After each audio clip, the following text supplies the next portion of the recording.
கொண்டு செயல்பட வேண்டும்.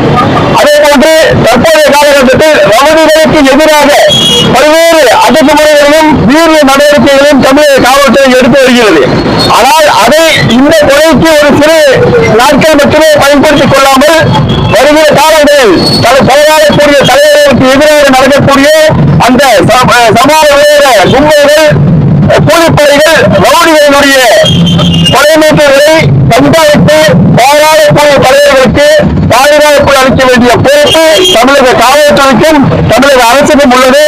அதே போன்று சரணடைந்த குற்றவாளிகள் என்று கருதி இந்த வேலையை மூடி மறைக்காமல் உண்மை குற்றவாளிகளை எந்த அளவிற்கு துரிதமான குற்ற புலனாய்வுத்துறை மூலம் சிறப்பான விசாரணை நடத்தி வருங்காலங்களில் குற்றவாளிகள் இந்த தமிழகத்தில் நலமாக பயப்பட வேண்டும்.